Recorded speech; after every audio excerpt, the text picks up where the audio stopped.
নাই সেজন্য তুমি খাচ্ছ না। তোমার জীবনে শত শত হাজার হাজার সিদ্ধান্ত নেবার ক্ষেত্রে ঠিক একইভাবে যদি আল্লাহর নির্দেশ তোমার সামনে এসে হাজির হয় এবং আল্লাহর নির্দেশের ভিত্তিতে গ্রহণ কিংবা বর্জন করবার সিদ্ধান্ত তুমি গ্রহণ করতে পারো, তবেই তোমার সিয়াম সার্থক।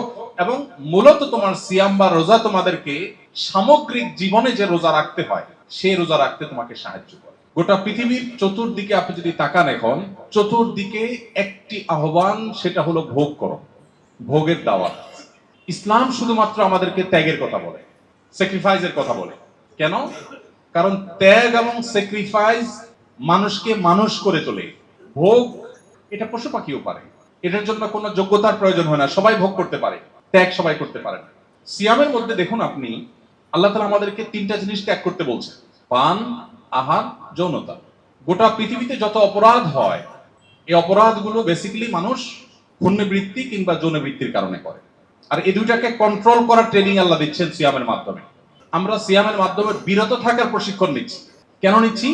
কারণ আমার জীবনে প্রতিদিন সাবকনশিয়াস মাইন্ডে, অবচেতন মনে আমি শত শত ডিসিশন মেক করতে হয়, শত শত সিদ্ধান্ত নিতে হয়। আপনি ঘুম থেকে উঠলেন, দোয়া পড়বেন কি পড়বেন না, সিদ্ধান্তের ব্যাপার। আপনি ওয়াশরুমে যাবেন, ডান পা দিবেন না বাম পা দিবেন, ডিসিশনের ব্যাপার। আপনি ফজরের আজানের পর মসজিদে যাবেন না শুয়ে থাকবেন, সিদ্ধান্তের ব্যাপার। আপনি রাস্তায় বেরিয়েছেন, কারোর সাথে ঝগড়াঝাটি হয়েছে, মুখ খারাপ করবেন নাকি আত্মনিয়ন্ত্রণ করবেন, ডিসিশনের ব্যাপার। আপনি সোশ্যাল মিডিয়া স্ক্রল করছেন, একটা পোস্ট এসেছে আপনার চোখের সামনে, এটা ক্লিক করে ভিডিওটা দেখবেন নাকি প্লে করবেন না, সিদ্ধান্তের ব্যাপার। রিয়্যাক্ট করবেন, তো অনেকগুলো অপশন আছে, কোন রিয়্যাক্ট করবেন, সিদ্ধান্তের ব্যাপার। কমেন্ট করবেন কি করবেন না, করলে কোন কমেন্ট করবেন, সিদ্ধান্তের ব্যাপার। আপনার স্ত্রীর সাথে আপনার কোনো বিষয় নিয়ে একটু বাদানুবাদ হয়েছে, আপনি কি সীমা ক্রস করবেন কি করবেন না, সিদ্ধান্তের ব্যাপার। প্রতিদিনই আমরা যত সিদ্ধান্ত নেই, এগুলো নোট করা হলে দিন শেষে হয়তো দেখা যাবে প্রতিদিন শত শত সিদ্ধান্ত আমরা নিয়ে থাকি। এগুলো অবচেতন মনে, হয়তো প্ল্যান মাফিক না।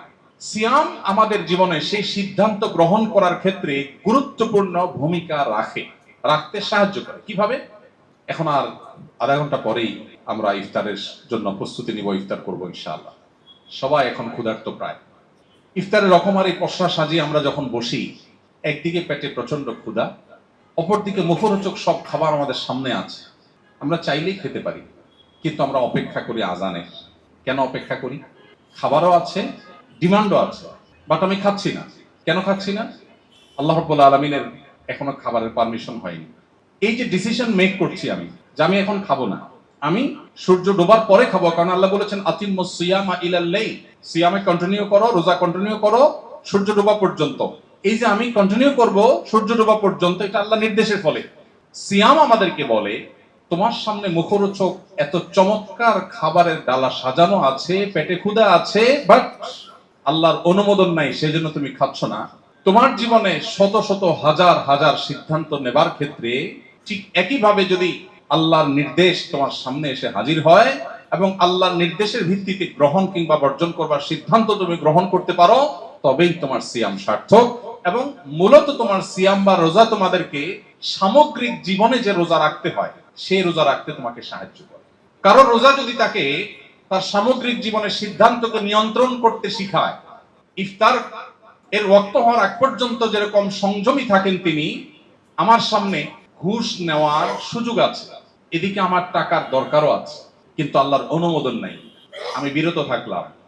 এই বার্তা যদি নিতে পারি, এই এক্সারসাইজ যদি আমি আনতে পারি নিজেকে, তাহলে সে হলো সফল রোজাদার, সে হলো সার্থক সিয়াম পালনকারী।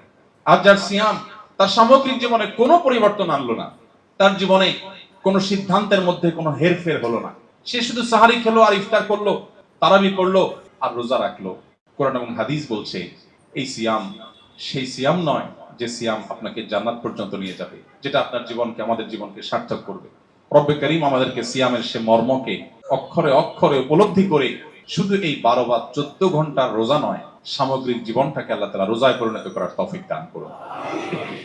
মোহতারাম হাজরিন, বিষয়টিকে সহজে বোঝার জন্য ভারতীয় উপমহাদেশের অন্যতম একজন বড় মনীষী ছিলেন সৈয়দ আবুল হাসান আলী আন-নাদবী রাহিমাহুল্লাহ।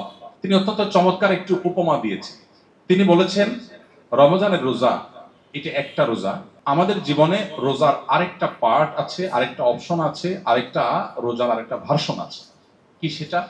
তিনি বলেছেন যে রমজানের রোজা 12 বা 14 বা 16 ঘন্টা ব্যাপী রোজা। আমাদের জীবনে আরেকটা রোজা আছে, যে রোজাটা হলো সমগ্র জীবন ব্যাপী। রমজানের রোজা হয় সুবহে সাদিক হলে, ভোর শুরু হলে। জীবনের সেই রোজা শুরু হয় মানুষ প্রাপ্তবয়স্ক হলে। রমজানের রোজা শেষ হয়, পরিসমাপ্ত হয় সূর্য ডুবার মধ্য দিয়ে। আর জীবনের রোজা পরিসমাপ্তি ঘটে জীবনের সূর্য ডুবার মধ্য দিয়ে।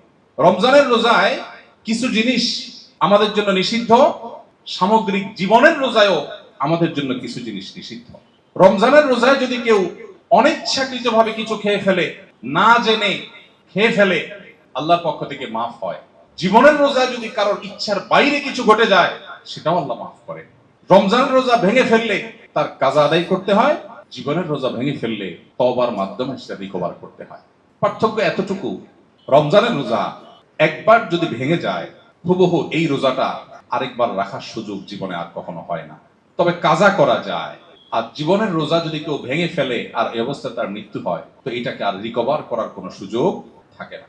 মোহতারাম হাজরিন, রমাদানের এই সামগ্রিক আয়োজন, এর পেছনের যে আধ্যাত্মিক, রুহানি, স্পিরিচুয়াল যে বিশাল বড় প্ল্যান, বিশাল বড় দিক আছে, আমরা বেশিরভাগ মানুষ শুধুই কিছু গতানুগতিক কর্মকাণ্ড, রিচুয়ালের মধ্য দিয়ে রমাদানকে পার করি।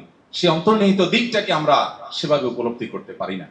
সিয়াম যেন শুধু আমাদেরকে পানাহার আর যৌনতা থেকে একটা লিমিটেড সময় যেন শুধু বিরত না রাখে, বরং আমাদের সামগ্রিক জীবনে যেন আমরা পরিপূর্ণ অর্থে সেই জীবনের যে সিয়াম, জীবনের যে রোজা, সেটা রাখার তৌফিক দান করুন। প্রিয় ভাইরা আমার, রোজা রাখার ফলে ইফতারের একটা আনন্দ আছে না? আপনার জীবনের কোন একটি নাস্তা রমজানের একটি ইফতারের আনন্দের ধারে কাছেও নাই। রোজাদার ব্যক্তির জন্য আল্লাহর তরফ থেকে দুটি আনন্দের বরাদ্দ আছে।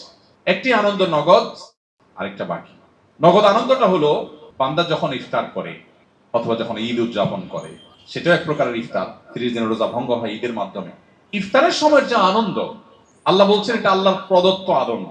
পৃথিবীর অন্য কোন নাস্তা, যেখানে হয়তো 100 আইটেমের বুফে আপনি নাস্তা করতে পারেন, কিন্তু মাত্র একটু ছোলা মুড়ি, একটু খেজুর আর শরবত নিয়ে বসে ইফতার করার মুহূর্তের যে আনন্দ, আল্লাহর শপথ করে বলছি, এই আনন্দের সাথে ওই আনন্দ আপনি তুলনা করলে আপনি কখনো মেলাতে পারবেন না যে এর সাথে এটা কোনোভাবে তুলনাযোগ্য।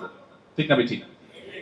এবং এই যে আমরা খাবারের চাহিদা আছে, খাবার আছে, খাচ্ছি না, বসে থাকছি, এই যে একটা টানাপোড়েন, এই যে একটা আত্মনিয়ন্ত্রণ, এই যে একটা সংযমের ট্রেনিং এবং প্রশিক্ষণ, এটার মধ্যে যে অবর্ণনীয় একটা প্রেম, একটা ভালোবাসা আল্লাহর সাথে, আল্লাহর নির্দেশকে সর্বোচ্চ সম্মান দেওয়ার, এর মধ্যে যে একটা উপভোগ্য দৃশ্যের অবতারণা মনোজগতে